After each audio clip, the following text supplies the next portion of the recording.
Well,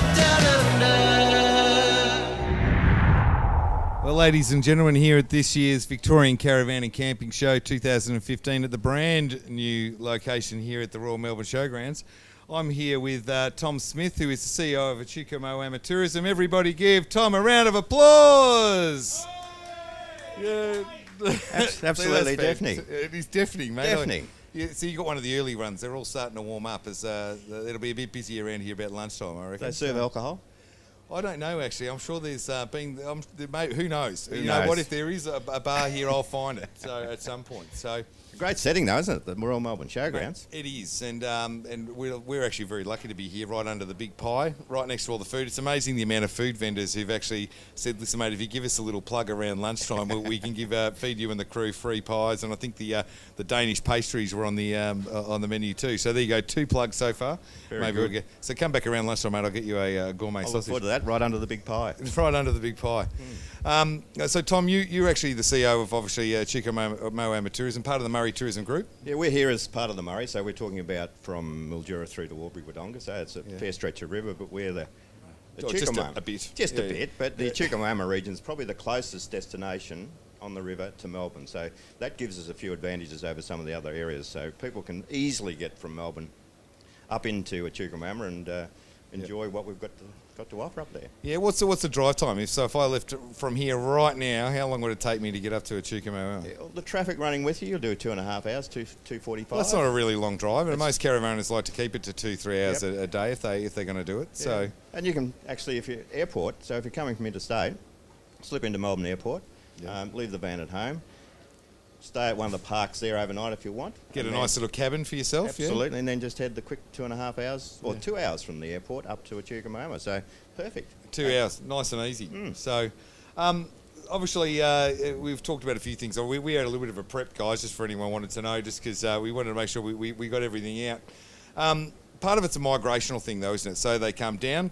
When it gets a bit hot up north, they come down and they've got to come back through past the Murray River region, and then of course migrating north, through winter because they want the warmth. And you guys live in a pretty warm part of town all year round, so it's a good place to stop either way, isn't it? Well, it is. And as you mentioned, Warren, the timing's perfect. So 2 3/4 hours from Melbourne. But yes, they make the migration north, and you get over the hill, the Great Divide. And the weather improves, trust me. Mate, no, I spent a lot of time as a kid up at Echuca Moama, and it's got there some. you go. Yeah, so I know a bit about it. Certainly, the weather is just generally pretty good all year round. So Well, that's one of the great things. So you go spring and autumn, and I was saying to you before we started, the last time I wore a jacket up there, well before Melbourne Cup weekend, and that's not the case if you live in Melbourne, trust me. no, it isn't, not at all. So distance from Sydney. A lot further than Melbourne. Yeah, a lot further. but I guess where you guys are, it's fairly central because you could hit outback New South Wales from there. All that northern region of Victoria or southern region of New South Wales, it's all within QE. Absolutely, and just week before, actually, I did the drive from Echuca up to Broken Hill to do a presentation, and it's a longish drive, yes, but a fascinating drive. So we're a good stepping off point. There's no question. So as you're heading north, but you can go into the outback, and there's some great scenery out there. Yeah, it's amazing we've got such a beautiful river and region, not that far from the outback, really, isn't it? So Absolutely. Now, the history of Echuca Moama is steeped in history. There's so much going on up there from a historical perspective. Tell us a few things that the people should see when they're in town. Yeah, look, it's one of those things. I mean, a couple of convicts came into town, and basically Hopwood and Maiden set up the punts on the river. And of course, then it became known as one of the largest inland ports in the world, in fact. So the paddle steamer industry up there was enormous. So from inland Australia, the river to Echuca Moama, rail down to Melbourne to the ports overseas. So it played all the rivers run. All the rivers run, and John Waters. So it played a significant role in the development of the Australian heritage, if you like. And I guess the good thing is that we've still retained a lot of that. So the port redevelopment and the Discovery Centre and the fact the paddle steamers still run is a real bonus. Well, and people still get to experience what it was like in those days, which is something pretty fantastic. Yeah, you can get on the Pevensey, which is Philadelphia and all the rivers run. You can do those cruises daily. You've got the Memilou, there's the Pride of the Murray. There's a whole range of paddle steamers.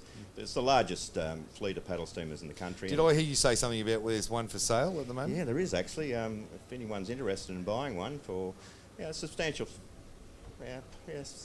pot of money, let's call it that. Yeah. But I tell you what. Well, it can't be cheap, mate. They'd be like, buying an antique, really. Well, isn't it is. You're getting 3 paddle steamers for that.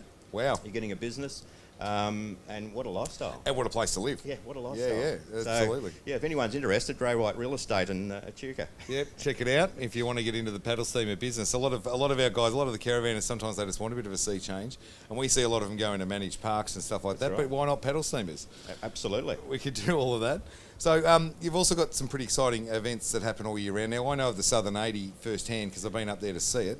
Probably the biggest ski race in the world? In the world. And that was last weekend. And, I'm not into ski boat racing, but when you see these boats doing 80 Ks and the record this year was under 30 minutes, they're travelling at incredible speed. And you think that's fast for a speedboat, and then you realise there's 2 skiers out the back. We've got to do it on a couple of planks of wood, yeah. Exactly. And they've travelled 80 Ks doing those speeds. It's quite incredible.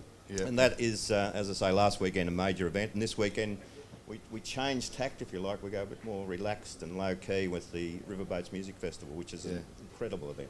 Yep, and obviously you get a fair diverse range of people. And we know the caravanners are, in general, diverse range of people, but they've got a whole bunch of reasons for different types of people to go up there and visit. Absolutely. Yeah. If you look at last weekend, it's sort of the campers out on the river, and there's some 50,000 of them over the weekend. Then you go to this weekend, it's a different market, and then we go to the steam rally, and they're passionate people about their steam and those sort of events. Then you've got the Winter Blues Festival. So we're very lucky with the way these... Who you got on at the Winter Blues Festival? I can't tell you that. We haven't released that program yet, but at the Riverboats this weekend, I can tell you, we've got the Whitlams and we've got Sarah the Whitlams. Blasco. Yeah. So you're into your music? It's no aphrodisiac there you like go. Loneliness. Brilliant. So you should pop up this weekend. I'd love to. That'd be really good. And did I hear you mention Tex Perkins? Yes. He goes okay, apparently. Yeah. Look, I'm out of my depth when I start to talk about some of these musos, but I've got to tell you... I'm just trying to unsettle you, Tom. That's it. They are... It's a quality lineup. Yep. Now, there's one other one you talked about, which was the Steam... Yeah. Tell me about that. The what's it called? The Steam Rally. The Steam Rally.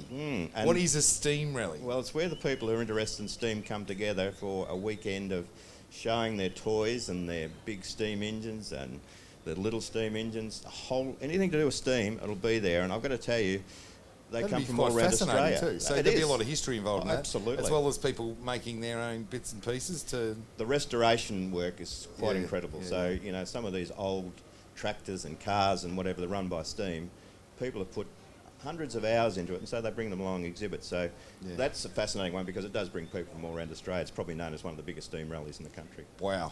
So I didn't know they actually had steam rallies. So that's something I'd love to go and see that. That'd be really good. When you've got paddle steamers, of course, the connection's there. And it's sort of known as a hub for that. And we've got our engineers that work on our paddle steamers and at the Port of Echuca. They have to be qualified. And so there's a core of people who are really genuinely interested, and it's their livelihood. So they attract people from all around the country to this weekend. Great event. Wonderful. Listen, Tom, thank you so much for coming. When your parents named you Tom Smith, did they look for the most inconspicuous name you could find? I think they struggle with the concept. They thought this young bloke's going to struggle with life, so we'll keep it simple. Keep it nice and simple. And the middle name's William, so Tom Bill Smith. Who would have thought? Tom Bill Smith. I love it. Fantastic. Thank you, Tom, for coming in. Good day, Warren. Anyone who wants to find out more about Murray Tourism, just visit Murray Tourism, or visit themurray.com.au is the website that you guys should pay attention to.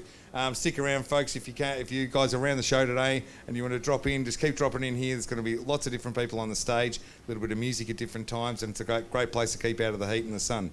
So thanks very much, mate. Thanks again. Pleasure. Thank you. What's up,